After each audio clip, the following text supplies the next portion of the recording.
Hola, muchas gracias por participar en este webinar, LTE y WiMAX juntas en un ecosistema convergente. Quiero presentarles a Francisco Suárez, es gerente de desarrollo de negocio para América Latina y es quien va a liderar este webinar. Los dejo con él. Muchas gracias.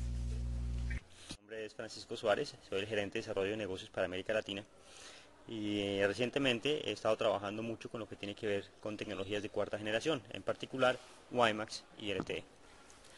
Ambas son catalogadas como tecnologías de cuarta generación, término que está asociado con tecnologías inalámbricas que permiten transmisión de datos a velocidades del orden de megabits o superiores. Las generaciones anteriores habían sido identificadas por velocidades menores. El caso de tercera generación en particular se identificó como una tecnología capaz de transmitir datos por encima de los 400 kilobits por segundo más o menos. Estas nuevas tecnologías de cuarta generación nos permiten evidentemente la transmisión de datos a velocidades del orden de los megabits. Si miramos algunas de las figuras que han sido publicadas por la industria, WiMAX y LTE se asocian con velocidades de usuario del orden de 10, 12, 14 megabits o de las radiobases del orden de los cientos de megabits. Entonces vamos a ver cada una de qué se trata. Otro de los factores interesantes de estas tecnologías son catalogadas como tecnologías móviles, que es lo que las hace mucho más flexibles. WiMAX es una tecnología que es regulada desde el punto de vista comercial por el foro WiMAX y corresponde a la implementación de un estándar emitido por la IEEE.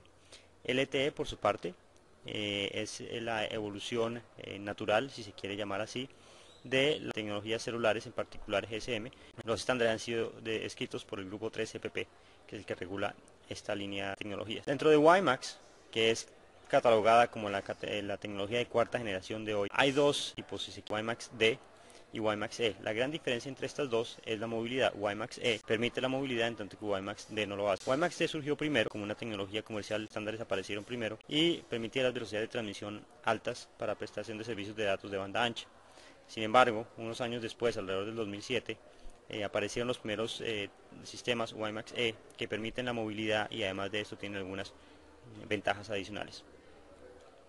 Y es esta característica la que separa, si se quiere, WiMAX E de WiMAX D y le ha permitido obtener reconocimiento como tecnología de cuarta generación. Esto se traduce en usuarios que pueden utilizar dispositivos o CPEs, como son llamados, y obtener velocidades de transmisión de datos del orden de 1, 2, 4, 8 megabits. Velocidades mayores son posibles, pero generalmente los operadores han limitado esto para poder obtener una capacidad mayor en las radiobases. Si por ejemplo se permite que un solo usuario tenga velocidades superiores, podría ser el único usuario en la radiobase y en este caso volvería el sistema un poco costoso e ineficiente desde el punto de vista comercial.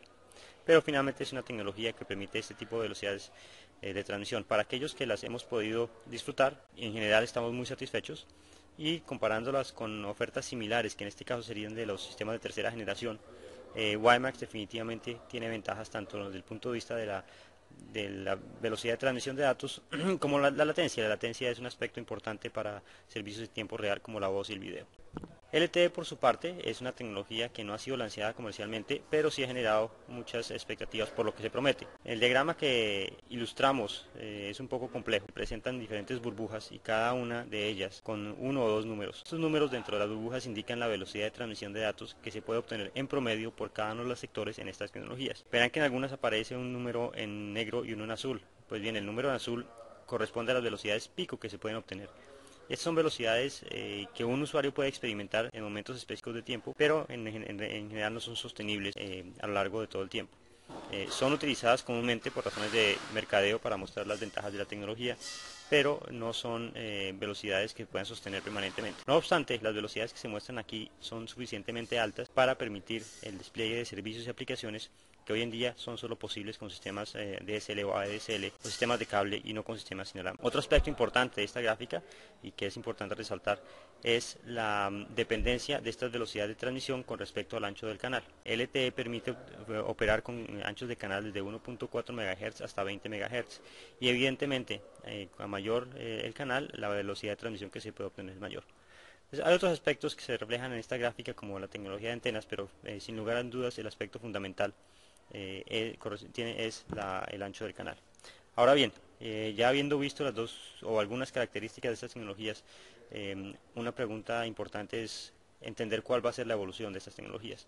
Entonces WiMAX ya habíamos hablado, viene de WiMAX D, posteriormente WiMAX E, y hacia futuro estará disponible la versión que se conoce como WiMAX M.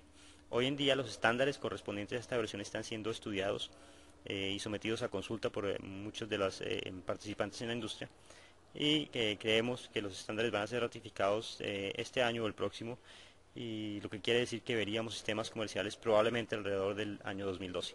Es esta entonces la progresión o el camino de migración de WiMAX, y evidentemente WiMAX M promete velocidades de transmisión mucho más altas de las de WiMAX E hoy en día, y también algunas mejoras que lo harán susceptible para desplegar nuevos servicios. Por su parte, LTE, como mencionaba antes, está dentro del camino de migración de la familia 3GPP. Hoy en día tenemos los sistemas de tercera generación HSPA, en el pasado serían UMTS, GPRS, y su evolución hacia HSPA Plus, posteriormente LTE, que esperamos ver los primeros despliegues comerciales el próximo año, y en 2012 o años posteriores LTEA, que es la siguiente evolución.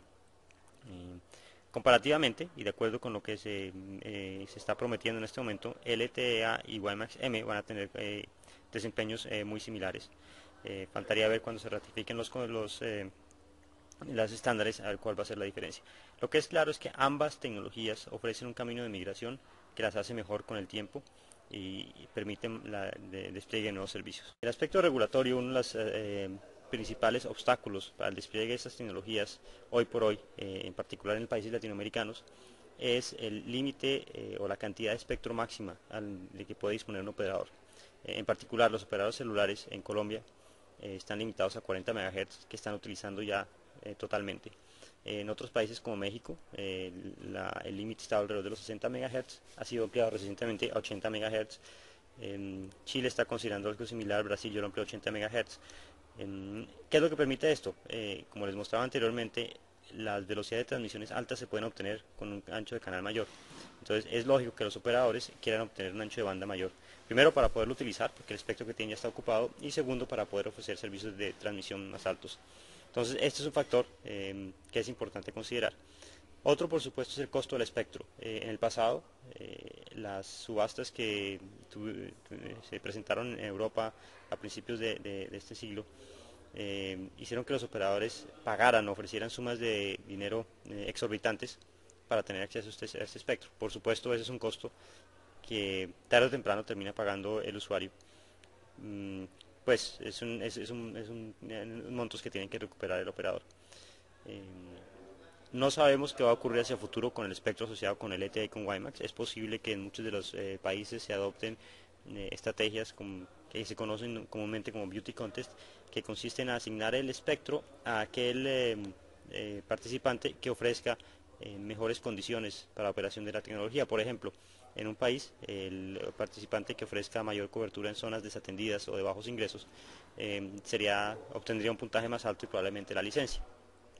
¿Esto con qué fin? Pues los gobiernos buscan que estos tipos de servicios estén disponibles en los lugares donde por razones de costos o geográficas es difícil llegar con sistemas cableados, cumpliendo también eventualmente una labor social. Pero es un punto importante para tener en cuenta. Otro aspecto son los terminales. Todas las tecnologías nuevas no disponen de todos los terminales al inicio.